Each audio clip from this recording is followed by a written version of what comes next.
తునిపాప జ్ఞానేశ్వరి కేసులో big twist చోటు చేసుకుంది. సీసీ ఫుటేజ్లో ఓ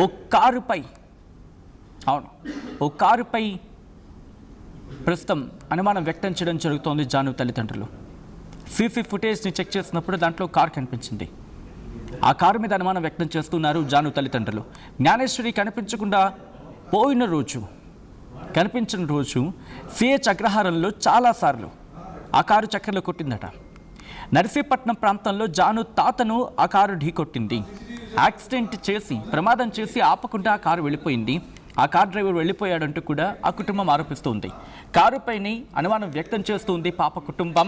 30 రోజులుగా జాను కోసం పోలీసులు గాలింపు చర్యలకు దిగారు. కిడ్నాప్ కోణంలోనే అధికారులు దర్యాప్తు ముమ్మరం చేస్తూ ఉన్నారు. దానికి సంబంధించిన బ్రేకింగ్ న్యూస్ చూస్తున్నారు. తునిపాప అపహరణ అంటూ కూడా ఒక చర్చ జరుగుతుంది. అంటే ఎవరైనా అపహరించి ఉండొచ్చు అని అనుమానానికి బలం చేకూర్చేలాగుంది ఈ రోజు జరిగిన కీలకమైన పరిణామం.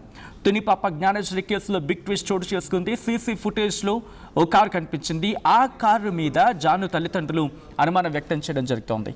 జ్ఞానేశ్వరి కనిపించకుండా పోయిన రోజున సిహెచ్ అగ్రహారంలో పలుమార్లు ఆ కారు చక్కర్లు కొట్టింది. ఇన్ఫ్యాక్ట్ నర్సీపట్నం ప్రాంతంలో జాను తాతను ఢీకొట్టింది కారు. ప్రమాదం చేసిన తర్వాత కూడా ఆ కారు డ్రైవర్ ఆపకుండా వెళ్ళిపోయాడు. దీంతో అనుమానం వ్యక్తం చేయడం జరుగుతోంది. కాస్త కోఇన్సిడెన్స్గా కనిపిస్తున్న కారణం కూడా కనిపించడం దీనికి మరింత బలం చేకూరుస్తూ ఉంది. మరి ఆ కారు ఈ కారు ఒకటేనా లేకపోతే వేరే కార్లా? ఇదే ప్రస్తుతం బిగ్గెస్ట్ క్వశ్చన్. ఆ కారు పైన అనుమానం వ్యక్తం చేస్తుంది ఇప్పుడు ఆ పాప కుటుంబం. 30 రోజులుగా జాను కోసం పోలీసులు గాలిస్తూనే ఉన్నారు. కిడ్నాప్ కోణంలోని అధికారుల దర్యాప్తు జరుగుతూ ఉంది. ఒకవేళ ఎవరైనా కిడ్నాప్ చేస్తుంటే కనుక అనేకమైన అనుమానాలు ఇప్పటికీ తలెత్తే అవకాశం ఉంది.